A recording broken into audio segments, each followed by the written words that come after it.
Hello and welcome to Module 2. I am here to talk to you a little bit about finding professional journal articles.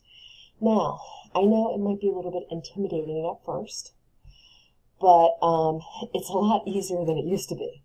We used to have to go to the library to find an article and skim through all of the books and copy it on a copier and then read it, if not read it out of the book directly. But luckily, everything is available online now, and this is really exciting, at least for me. So I hope you appreciate it vicariously. So you go directly to the CCBC website, and you look for resources for students right here, and you go directly to the library. Now for your assignments, you have to look up something in healthcare that's interesting to you. So one of the things that I would pick right away is sleep apnea.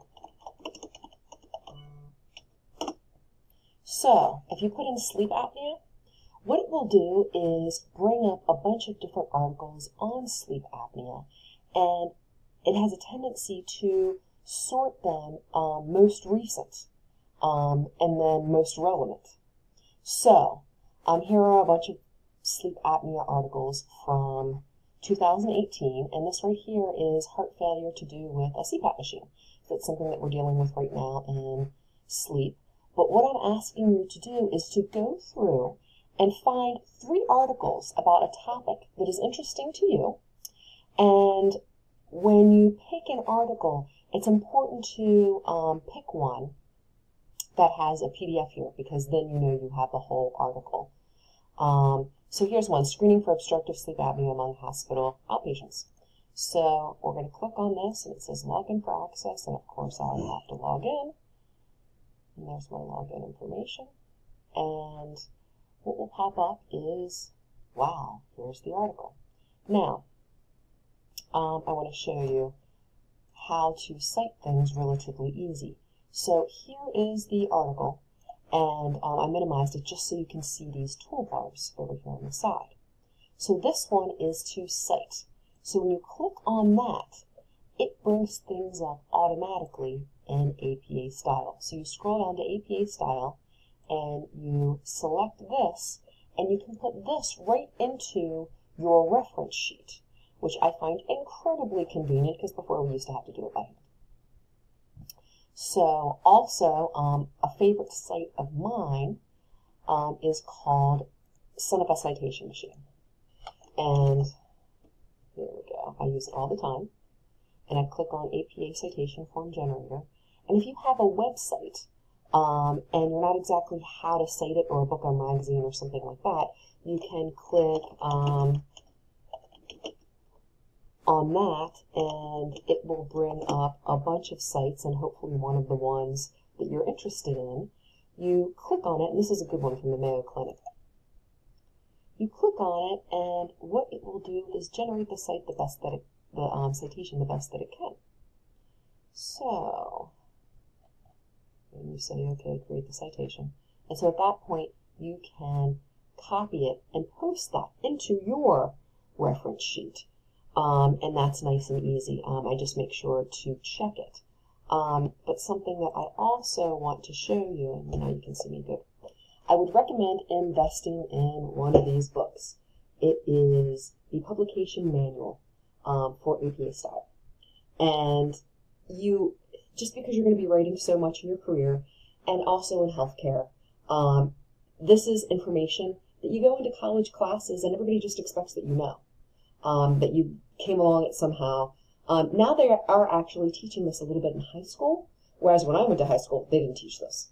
So this is something that I learned in college, and I recommend getting this book. I know our library has them electronically on reserve, and they also have them on the various locations and that you can read through. But I recommend getting one of your own. It'll just come in so handy, because you'll reference it often. So now, if you're in my class, that is how to do the specific assignment that I gave. But you can pretty much follow these directions for just about any assignment on how to search for publications. I just want to give you one last thing that might be helpful if you haven't done this before, and I have to switch back to so you can see my screen.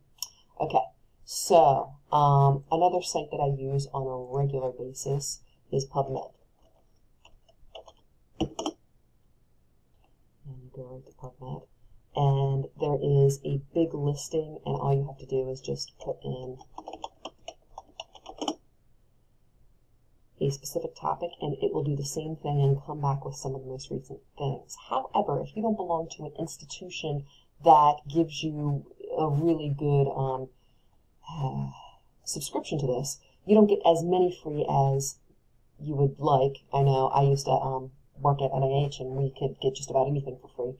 But there are a lot that are for free that for some reason may not be linked to your school, but it's just another good resource to search in, even though the one for our CCBC library is excellent. Okay, so at this point, it's very important for me to tell you, this may be a review for some people.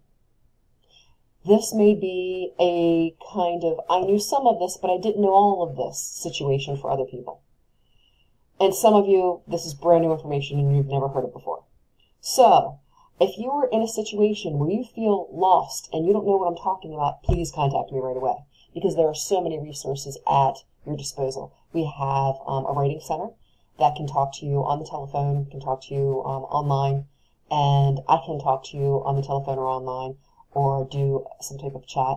But there are definitely resources that can get you up to speed. And what I want to do in this class is to get you up to speed with college rating, because, as I said, many classes that you take in college will just assume that you know all of this stuff and breeze right over it.